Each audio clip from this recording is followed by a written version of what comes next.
empowering and capacitating our agriculture and fishery stakeholders. We strengthen competency and competitiveness through capacity building.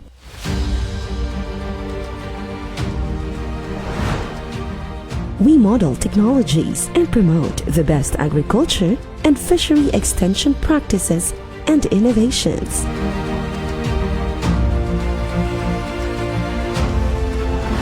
We empower farmers and fishers through advisory services.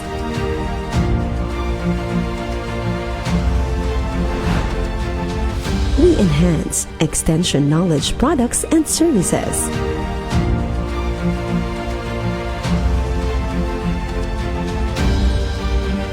And we help improve enabling environment and governance for agriculture and fishery extension.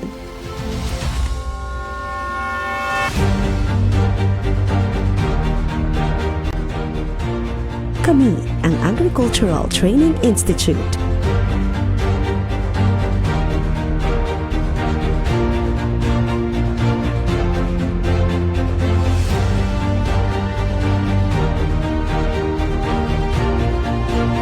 Kasama ang 16 na training centers at ang libo-libong learning sites at FATES centers sa buong bansa.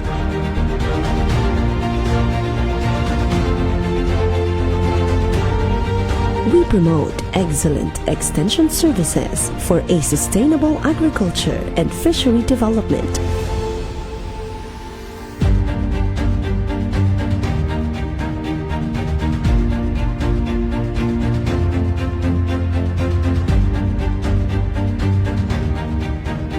Ito ang aming vision for the whole nation.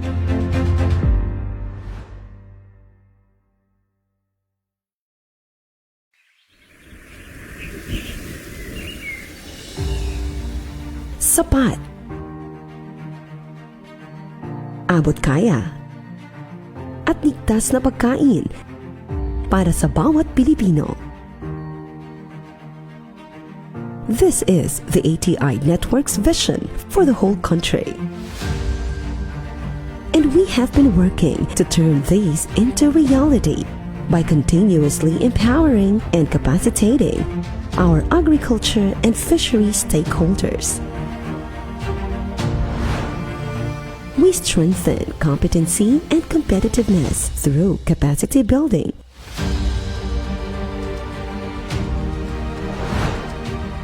We model technologies and promote the best agriculture and fishery extension practices and innovations.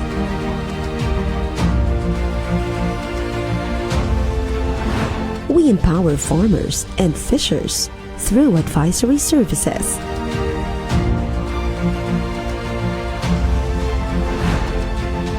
We enhance extension knowledge products and services.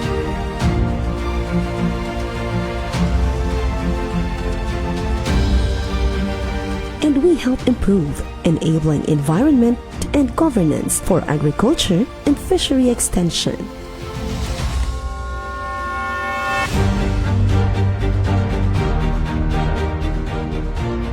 Kami ang Agricultural Training Institute.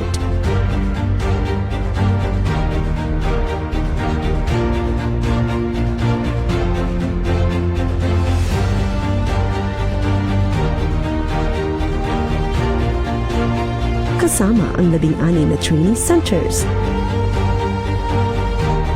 at ang libo-libong learning sites at FATES centers sa buong bansa.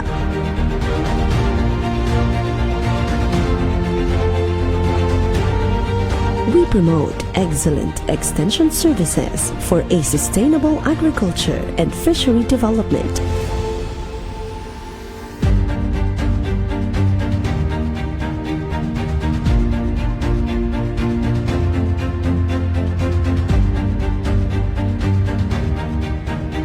Ito ang aming vision for the whole nation.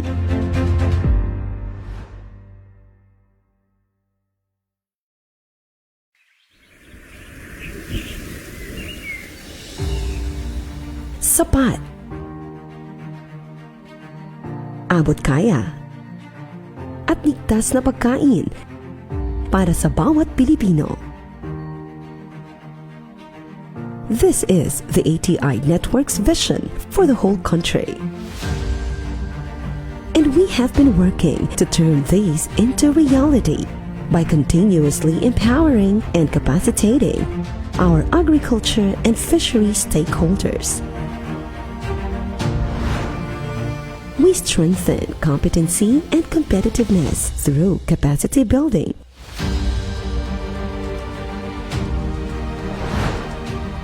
We model technologies and promote the best agriculture and fishery extension practices and innovations.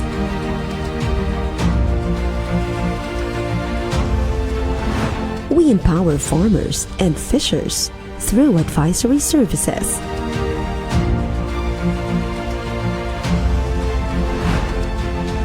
We enhance extension knowledge products and services.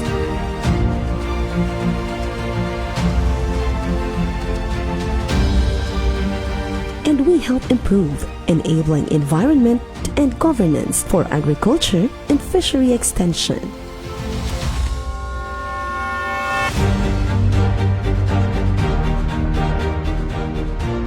Kami ang Agricultural Training Institute.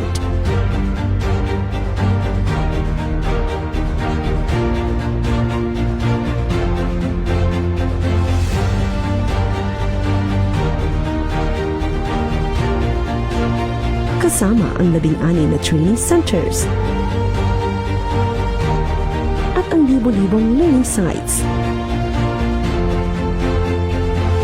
at FEEDS centers sa buong bansa.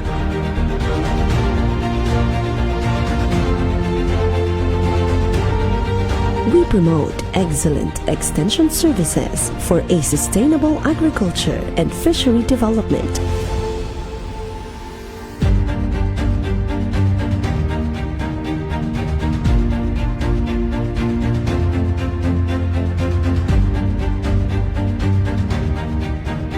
Ito ang aming vision for the whole nation.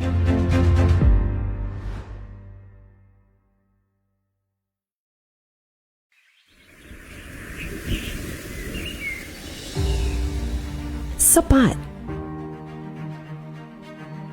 abot kaya, at ligtas na pagkain para sa bawat Pilipino. This is the ATI Network's vision for the whole country.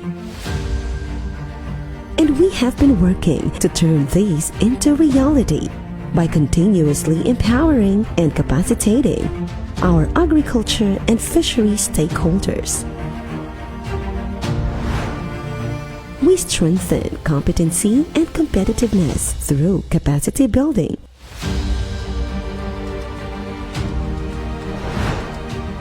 We model technologies and promote the best agriculture and fishery extension practices and innovations.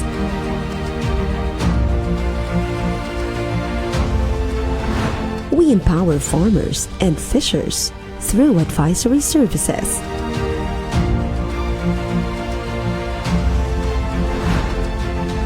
We enhance extension knowledge products and services.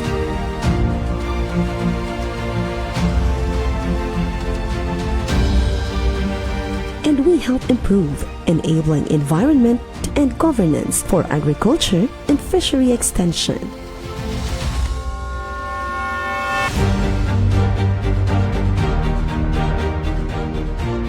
Kami ang Agricultural Training Institute.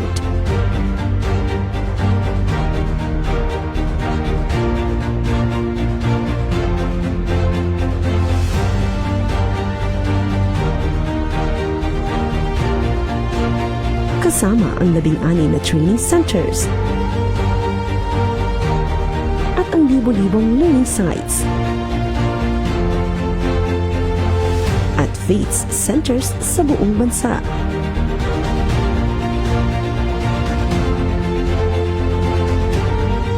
We promote excellent extension services for a sustainable agriculture and fishery development.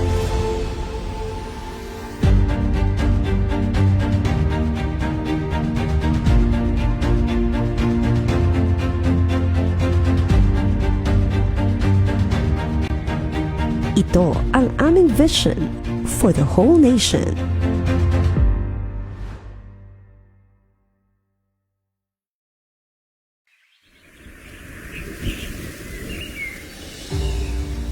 Sapat. Abot kaya. At ligtas na pagkain para sa bawat Pilipino. This is the ATI Network's vision for the whole country. And we have been working to turn these into reality by continuously empowering and capacitating our agriculture and fishery stakeholders. We strengthen competency and competitiveness through capacity building.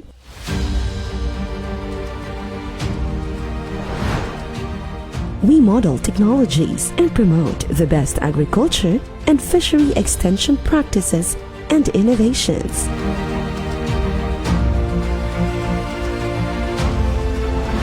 We empower farmers and fishers through advisory services.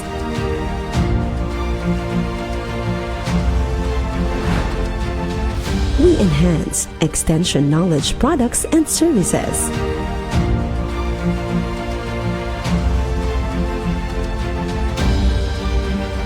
And we help improve enabling environment and governance for agriculture and fishery extension.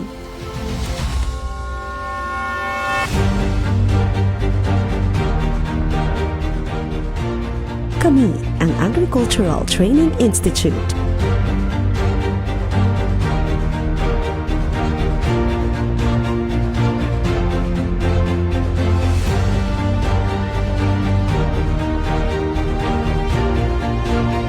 Kasama ang 16 na training centers.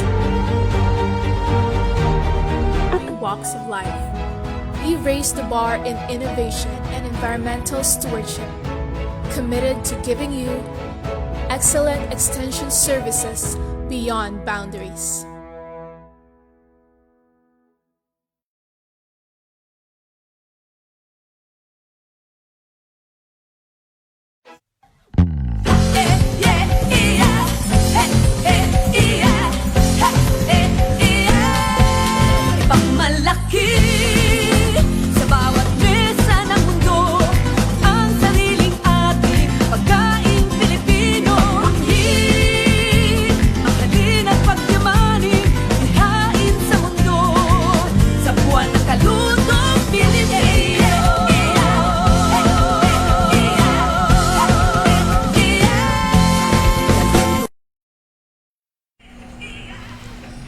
Isang masigla at makabuluhang araw na puno ng inspirasyon at kaalaman mga ka-agri.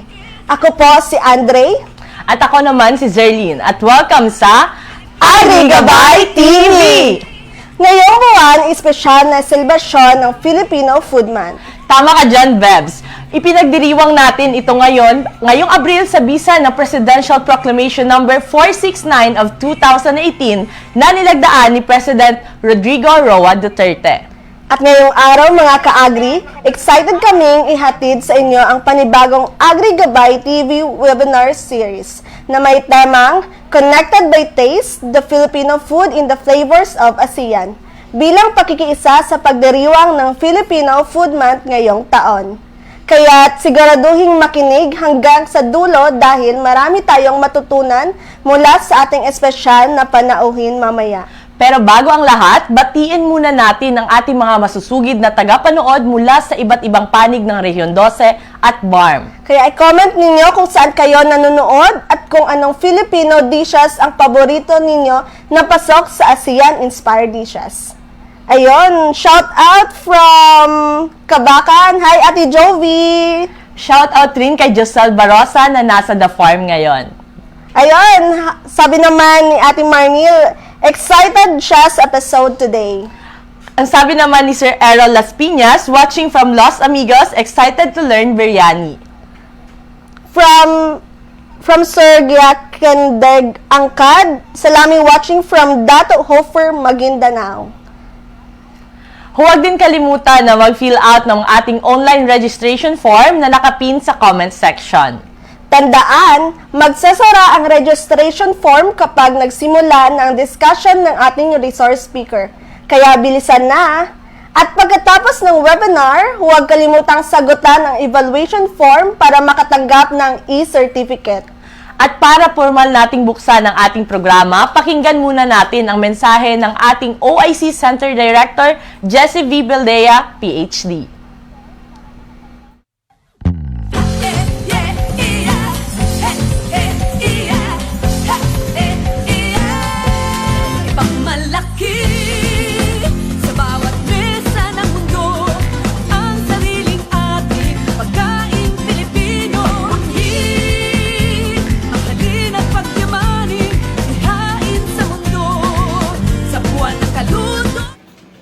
Magandang umaga po sa mga nanonood at nakikinig po sa ating programa. Ngayong araw, magtipon-tipon po tayo upang ipagdiwang ang mayaman at malasang parte ng ating pagkakakilanlan or identity. At ito po ang ating Filipino Food Month. At pag-uusapan po natin ang tungkol sa ating mga putahing Pilipino. Bilang pag-aalala po sa Filipino Food Month ngayong buwan ng Abril.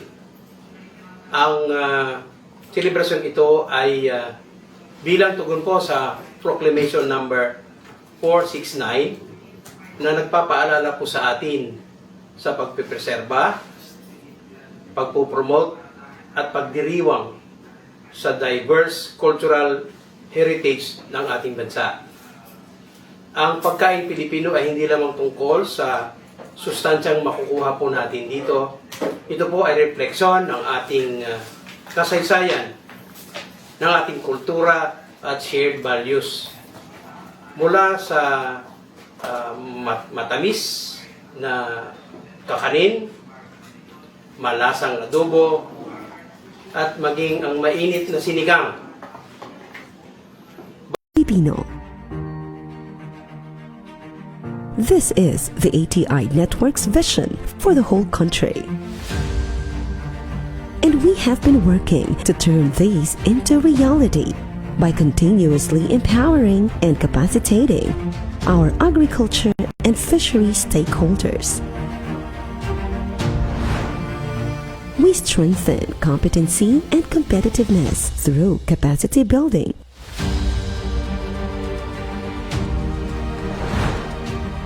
We model technologies and promote the best agriculture and fishery extension practices and innovations.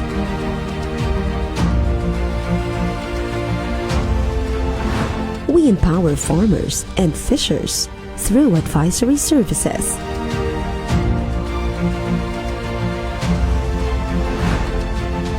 We enhance extension knowledge products and services.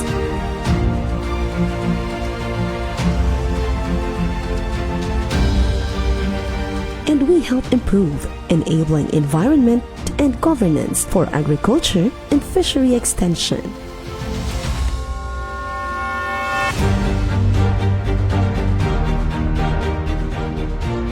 Kami ang Agricultural Training Institute.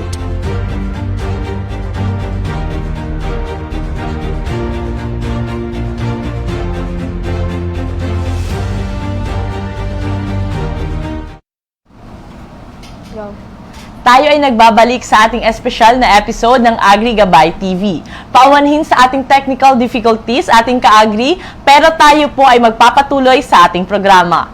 Muli, pakinggan natin ang mensahe ng ating OIC Center Director, Sir Jessie V. Beldea, PhD.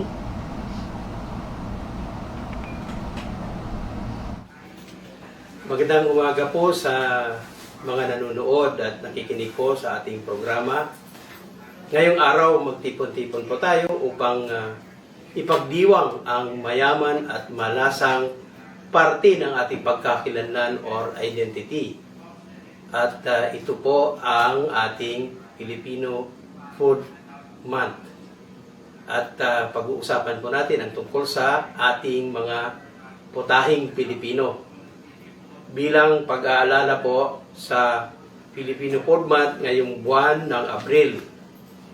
Ang selebrasyon ito ay bilang tugon po sa Proclamation number 469 na nagpapaalala po sa atin sa pagpipreserba, pagpupromote at pagdiriwang sa diverse cultural heritage ng ating bansa. Ang pagkain Pilipino ay hindi lamang tungkol sa sustansyang makukuha po natin dito. Ito po ay refleksyon ng ating kasaysayan, ng ating kultura at shared values. Mula sa matamis na kakanin, malasang adobo, at maging ang mainit na sinigang. Bawat pagkain ay may istorya patungkol sa ating mga kababayan, sa ating rehiyon at ating mga tradisyon. At sa ating pagdiriwang sa buwang ito patungkol sa ating Filipino Food Month, atin pong suportahan ang ating mga magsasaka, mangingisda, at ang mga food producers ng ating bansa. Na siya po nating kabalikat o kasama sa pagpaparami at pagsisiguro po ng sapat na pagkain sa ating lahat. Let us take pride and support our local producers and also preserve our traditional cooking practices. Ituro po natin ito sa ating mga susunod na henerasyon. Sama-sama po tayong i-promote, i-preserba ang mga magagandang Filipino food dishes sa ating bansa. Sa muli, magandang araw po sa ating lahat.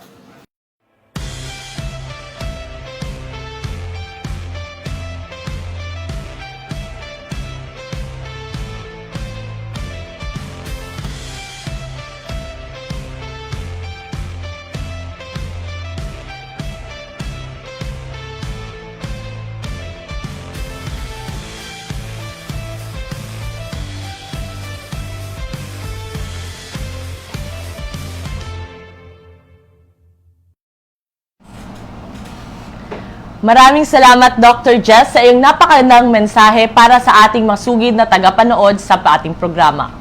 Para sa ating online viewers, maaari po kayong magpadala ng inyong mga katanungan at mensahe sa ating comment section.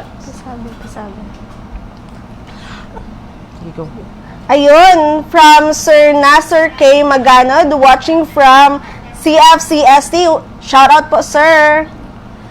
At kay Ma'am Juan Celia Betayan, watching from Benguet, excited to learn biryani.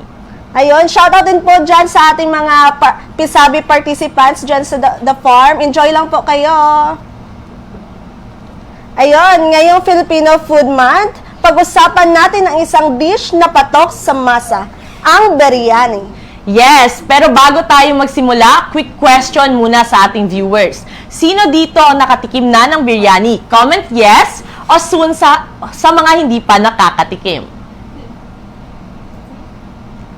Ayan, habang nagko-comment kayo, share muna namin na ang biryani ay isang rice dish na kilala sa rice spices, karne, at mabangong kanin. At kunting trivia lang, ang biryani, hindi ito originally mula sa Southeast Asia. For sure, Bam, marami na ang nagtatanong kung paano ba ito napunta sa ASEAN. Dito na papasok ang kwento ng koneksyon. Ang biryani ay may pinagmulan sa Middle East at South Asia, lalo na sa Persian and Indian culture. At dahil sa trade at migration noon, lalo na sa mga Muslim traders, dinala nila ang kanilang pagkain sa iba't ibang lugar, including Southeast Asia. Kaya naman ngayon, makikita natin ang biryani sa Malaysia, Indonesia at maging sa Mindanao sa Pilipinas. Specifically sa Bangsamoro, ang biryani ay hindi lang espesyal na putahe, kundi ito ay bahagi ng pang-araw-araw na pamumuhay at tradisyon ng ating mga kapatid na Muslim sa mga lugar tulad ng Marawi, Maguindanao at Sulu. Ito rin ay madalas na inihahanda sa mga espesyal na okasyon tulad ng kasal, piyesta at pagdiriwang. At dito natin makikita na ang lasa ng Mindanao ay konektado sa Malaysia, Indonesia at Brunei. Ibig sabihin, hindi lang ito basta ginaya, kundi inangkop ito sa panlasa ng Pilipino. Speaking of panlasang Pilipino, mga ka-agri, handa na ba kayong matakam at matuto sa pinakaabangang bahagi ng programa? Dahil ngayon, pag-uusapan natin ang isa sa mga ASEAN-inspired dish, ang biryani. Makakasama natin ngayon ang isa sa mga kilalang biryani master ng Maguindanao. Walang iba kundi si Ma'am Farida Ali Mamak.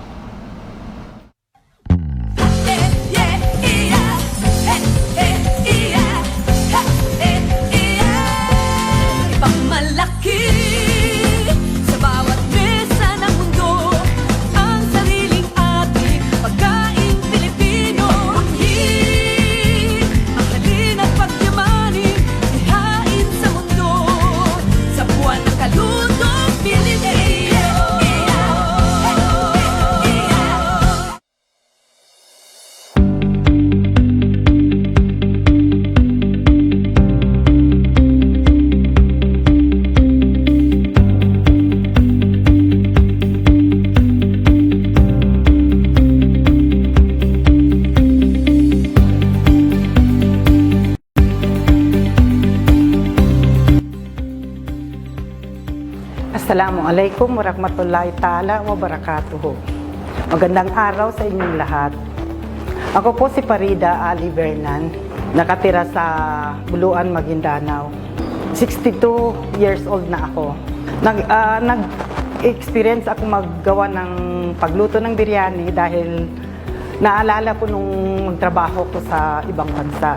At nang nagsimula ako mula nung 2015, doon na naggawa ako ng sarili kong pabenta at nung lumaon na, doon na marami na akong nagiging mga regular na mga customer. Hanggang ngayon, yun pa rin ang ginagawa ko. Ang una po natin gagawin ay magpapainit tayo ng kawali at lalagyan natin ng mantika.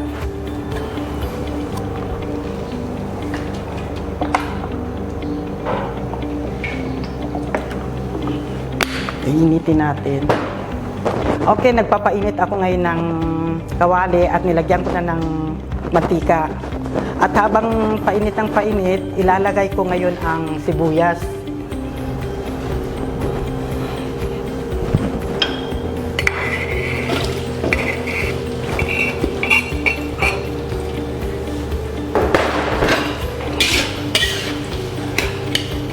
Painitin hanggang light brown siya.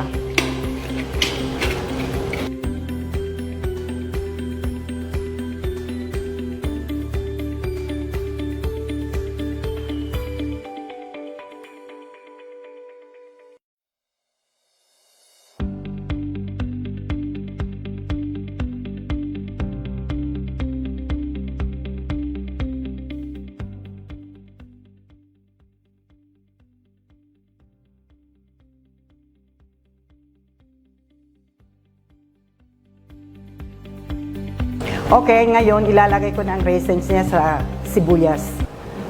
Imimix ko na ha.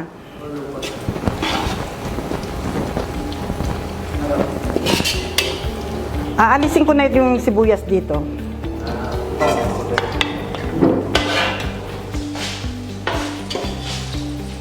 Ito ibubuhos ko na ang mga sangkap niya.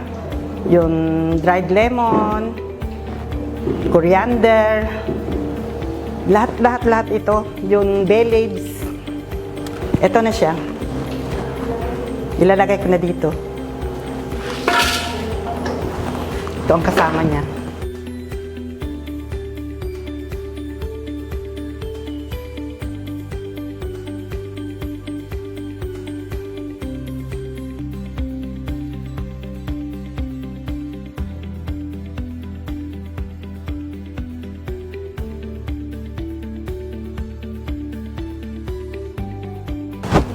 Ito ilalagay ko yung kamatis. Pero na-blender na ito.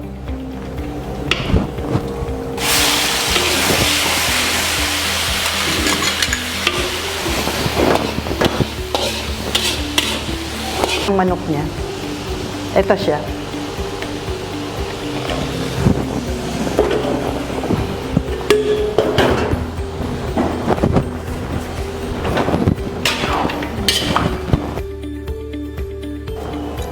Ilalagay ko ang chicken cubes.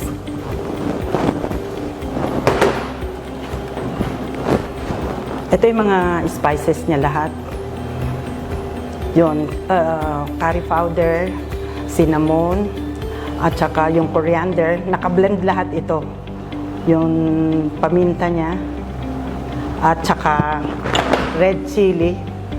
Hala, walang chili powder. Walang problema. Pwedeng kayong gumamit ng siling labuyo. Paprika, at saka saffron. Pero ibubuhos ko na lahat yan.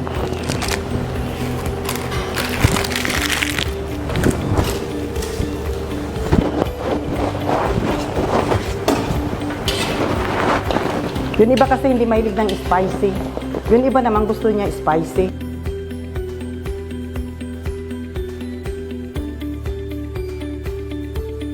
Anguin ko na ngayon ang manok para prituhin at ilalagay ko yung bigas niya.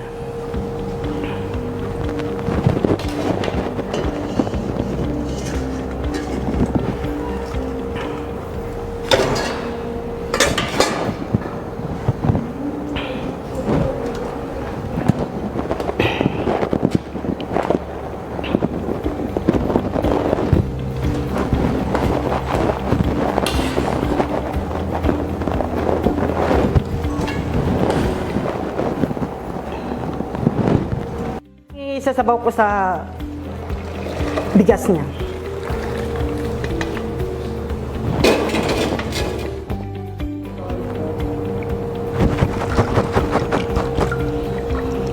Pagkatapos nito, ibabalik itong tubig dyan.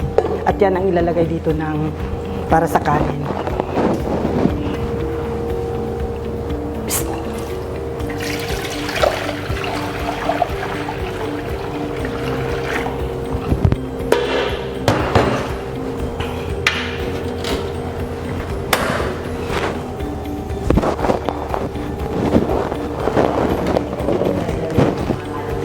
Ngayon, ilalagay ko na ang kanin niya. Ngayon, ilalagay ko ang bigas.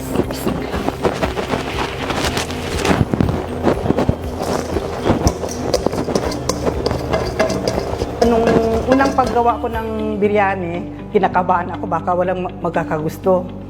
Nung lumaon na, doon na nag-boom ang lahat na nagti-text na sa akin, nagpi-PM, na mag-order daw sila ng biryani.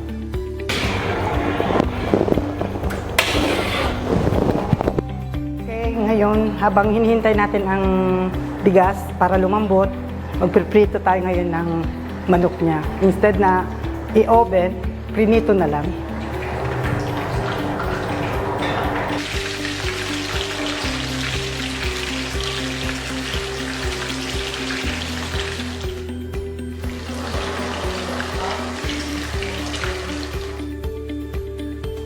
Masaya ako.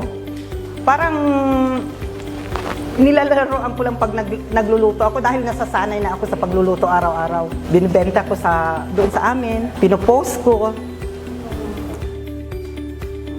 Pipino. Para sa toppings niya ito.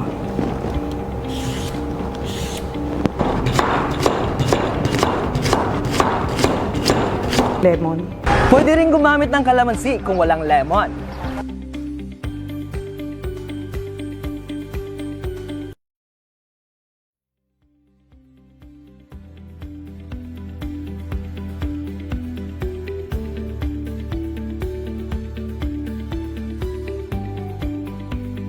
Sa 10 taon na nagtrabaho ako doon na hindi na ako bumalik. Nagnegosyo na lang ako dito ng kung ano-ano, mga dry goods, mga kangkani na mga pagkain. At saka ito, yun na. Doon na nagsimula.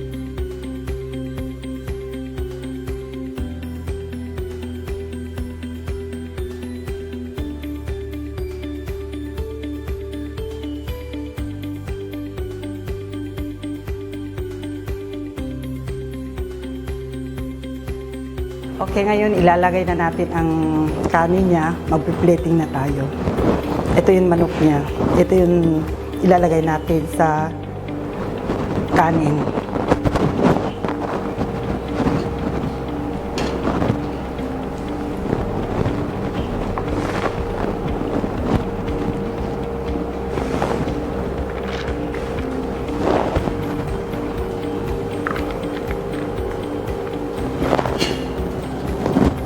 Lalagay tayo ng manok.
Ito na po ang gawa nating biryani with love.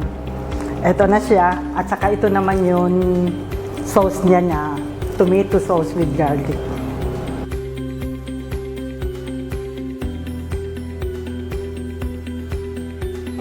Kung sino po ang gustong umorder sa akin at hindi lang sa Buluan, Maguindanao, sa Cotabato, Davao, Pulumulok, Marbel, Tacurong, at saka sa bayan ng Paglas, Lombio, mag-PM lang sa akin sa page ko sa Dang Ali. They deserve. From agricultural extension services to trainings for every walks of life, we raise the bar in innovation and environmental stewardship, committed to giving you excellent extension services beyond boundaries.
For sure, may nakuhang tips ang ating mga manonood sa ibinahaging recipe ni Ma'am Farida na ika nga nila, siya ay binansagang isa sa mga biryani master ng Maguindanao.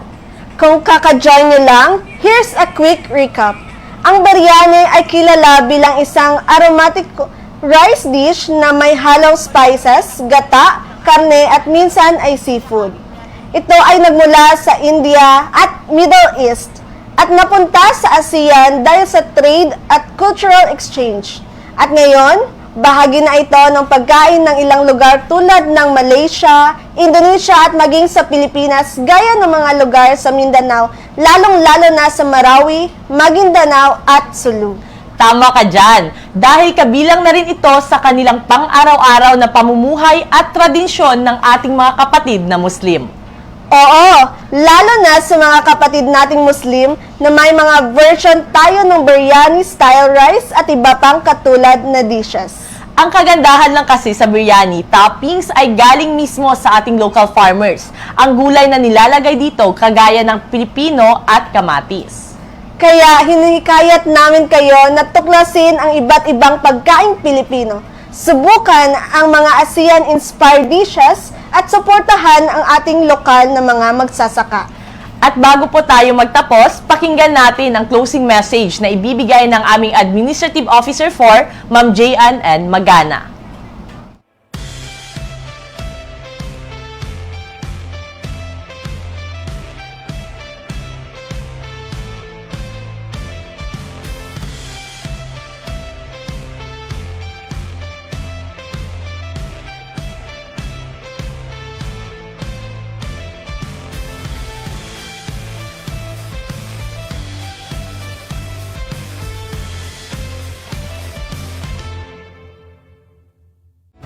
Excellent extension services beyond boundaries.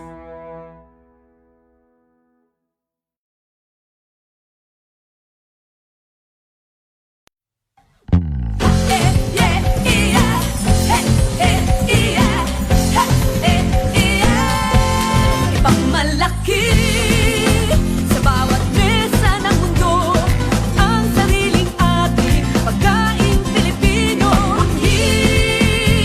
Mahalin at pagyamanin, ihain sa mundo sa buwan ng kalutong Pilipino.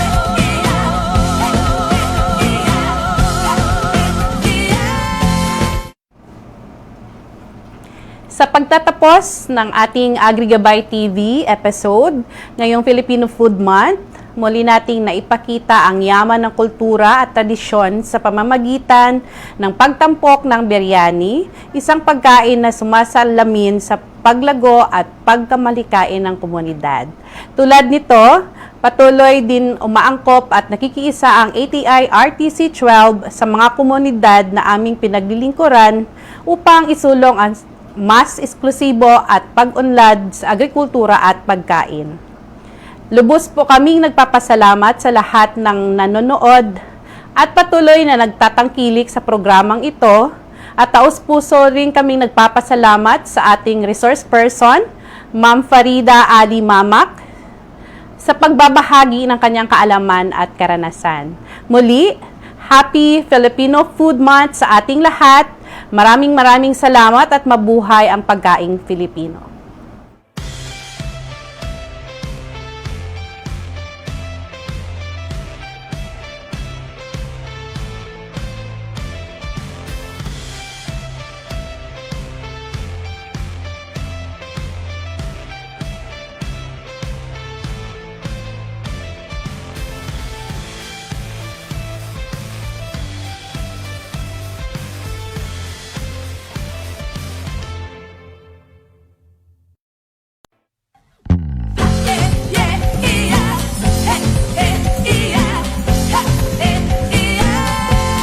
Ipagmalaki sa bawat mesa ng mundo ang sariling ating pagkain Pilipino.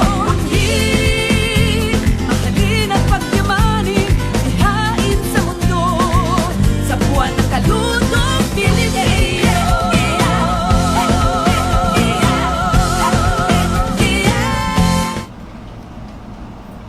Maraming salamat po, Ma'am J.Ann, sa ibinahagi mong mensahe para sa lahat ng mga nanonood at nakikinig. Maraming salamat din sa ating resource speaker sa webinar series na ito na si Ma'am Farida Ali Mamak.